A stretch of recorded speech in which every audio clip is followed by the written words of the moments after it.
और हमारे साथ तमाम खास मेहमान इस वक्त मौजूद हैं। मेजर जनरल वीके दत्ता भी हमारे साथ मौजूद हैं। दत्ता साहब, एनएसजी कमांडोज का क्या शानदार रोल रहा, क्या जाबाज तरीके से जाबाजी दिखाते हुए बुलंद हौसलों के साथ एनएसजी की टीम, एनएसजी के कमांडोज ताज होटल के अंदर दाखिल होते हैं और ऑपरेशन खत्म करके लौटते हैं। वो मंजर भुलाए नहीं भूलता और निश्चित तौर पर सलाम करने का मन करता है बहादुरी को।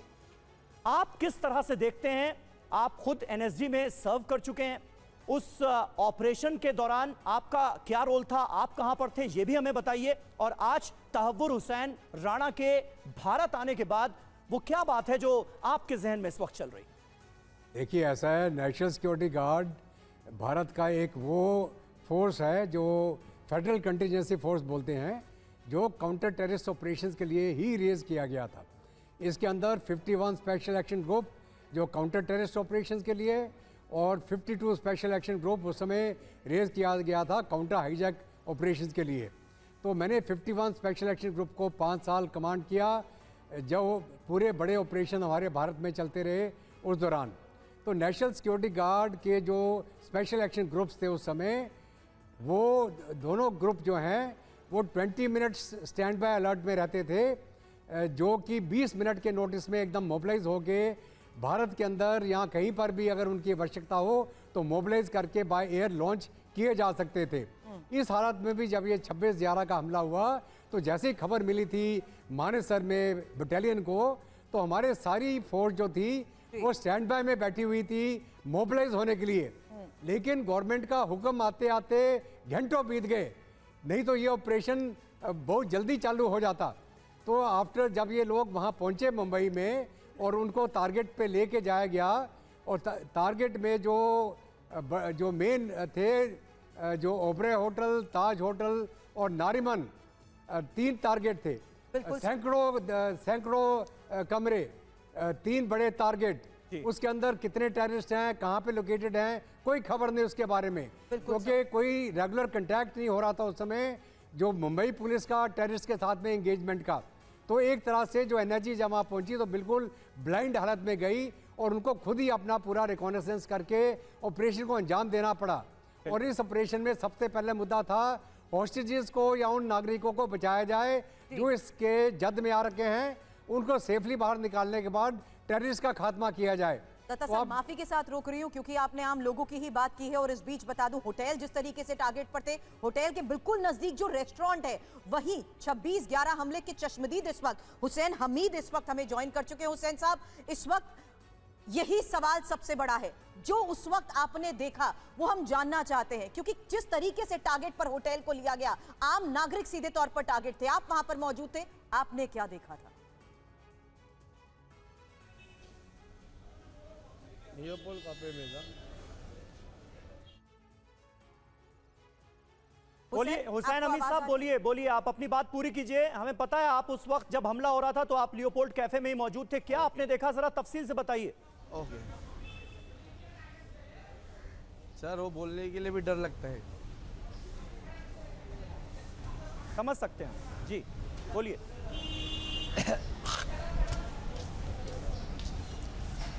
हम जब नाश्ता करके आए अपोलो में से, होटल है अपोलो बाजू में, अपोलो होटल में बाजू में होटल है, उधर नाश्ता करके आए। फिर हम गए नियोपोल कॉफे के इधर रूम पूछने के लिए। हम गाइड है, बॉम्बे दर्शन कराते, टूरिस्ट लोग को घुमाते, रूम दिखाते हम। तो हमने उसको होटल पूछा, बराबर 9:05 बज रहा था, 9:05। उन दोनों को होटल पूछा तो उन दोनों एक्शन करके मेरे को बोले ऐसा, एक्शन से ऐसा जाओ बोले। तो मैं थोड़ा आगे गया तो उन लोग निकाले बैग निकाले, तो रील निकाले, बंदूक में डाले, बड़ा बंदूक था उसमें डाले रील, और एक मैडम गोरे सिगरेट पी रहे थे उनके मुंह पे रखे, धड़ा चलाए। मैं रन करके छुप के देख रहा था क्या क्या कर रहे थे। तो इन लोग दोनों जो भागे तो मैं 2 पत्थर उठाया। पत्थर उठाया तो पीछे गया तो इन लोग का रनिंग बहुत स्पीड था सर, स्पीड था जी, तो पीछे रिटर्न आया तो बॉडी उठाते मैं गया, ऐसा लगा सब गोली खबरस्तान। 10 मिनट पहले सब पब्लिक थे, मॉल अच्छा था, तो इन लोग पूरे खबरस्तान करके गए पाकिस्तान वाले लोग। अच्छा, और ये कसाब के साथीदार थे इधर, मेरे सामने ताज होटल के पीछे भागे, पूरा गोली चलाए इधर मेरे सामने, सब ध्यान मैं देख रहा था कैसा कैसा गोली चला रहे, बैग खोल रहे, रील डाल रहे, चला रहे, आड़े टेढ़े एक्शन में गोली मार रहे उन लोग। और जो भी मर रहा था ऐसा लग रहा था हमारा घर वाला है, गुजर रहा है। सही बात है, सही बात है। हुसैन साहब बिल्कुल आप हमारे साथ बने रहें। बोल ये जो दर्दनाक कहानी, खौफनाक कहानी, दिल दहला देने वाली कहानी आपने 26/11 की सुनाई है, आपसे हम आगे भी बात करेंगे, लेकिन इस वक्त हमारे साथ एक और बहुत खास मेहमान जुड़ रहे हैं। Lieutenant colonel Sandeep Sen 26/11 NSG operation के दौरान ये वो ऑफिसर हैं जिन्होंने ताज होटल के अंदर जो ऑपरेशन चलाया गया था आतंकियों के खात्मे का, उसे लीड किया। संदीप सेन सर, स्वागत है आपका टीवी 9 भारतवर्ष पर एक बार फिर। मैं चाहूंगा अगर आप अपना एक्सपीरियंस शेयर करें, क्योंकि जब यह खबर सामने आई कि मुंबई पर आतंकी हमला हो गया है, उसके बाद मुंबई पुलिस का पहला रोल और उसके बाद एनएसजी कमांडोज का जब रोल, भूमिका शुरू हुई और आप लोगों को ताज होटल के अंदर भेजा गया, उस वक्त किस तरह की चुनौतियों को आप लोगों को सामना करना पड़ा सर? पहले मैं थोड़ा सा एक करेक्शन करना चाहूँगा कि मैं ताज होटल में बाद में पहुँचा। पहले मैं खबार्ड हाउस, जो नरीमन हाउस था, उसके ऑपरेशन का इंचार्ज था। अच्छा। ये कहानी जब शुरू हुई थी, टेररिस्ट अटैक बॉम्बे में शुरू हुआ था, तो जैसे आप सभी लोगों को लग रहा था कि ये एक गैंग वॉर है, और हम भी एनएसजी में अपने यूनिट में बैठे हुए थे और हमने भी इसको एक गैंग वॉर ही सुना सबसे पहले, जो न्यूज़ मीडिया से खबर आई। लेकिन जब हमने कैमरे में लाइव उसका प्रसारण आने लगा, तब हमें पता लग चुका था कि 9, साढ़े 9 बजे के करीब कि ये टेररिस्ट अटैक नहीं है, वो ये गैंग वॉर नहीं है, जबकि एक टेररिस्ट अटैक है। राइट। तो जैसे कि जनरल दत्ता ने बताया, यूनिट जो है वो 20 मिनट के अंदर हम लोगों ने बिना कोई हुक्म आए, बिना कोई ऊपर से मैसेज आए, हम लोग जाने के लिए तैयार हो गए और बैठ गए थे। 9:30 बजे तक पूरी की पूरी यूनिट 51 स्पेशल एक्शन ग्रुप जाने के लिए, बॉम्बे जाने के लिए तैयार बैठी थी, और हम लोग टीवी को, हमने यूनिट को इकट्ठा करके गाड़ियों में बैठा के सामने टीवी लगा दिया था और हम देख रहे थे। लेकिन क्योंकि बॉम्बे में ही इतना कन्फ्यूजन था, पुलिस के अंदर इतना कन्फ्यूजन था, उनकी टॉप हायरार्की उसको टैकल करने में बिजी थी, और उस समय की जो सरकार थी वो इस समय जल्दी हमारे को भेजने का निर्णय नहीं ले पाई, तो इस वजह से हमको लेट होता रहा। और हम क्योंकि हुक्म के अंदर चलते हैं और केवल सेंट्रल गवर्नमेंट ही हमको बोल सकती है कि आप जाओ, तो हमको करीब रात के 12, साढ़े 12, 1 बजे के करीब ये बोला गया कि आप अब निकलिए, और उसमें भी कन्फ्यूजन था कि कितने लोगों को जाना, कितनों को नहीं जाना।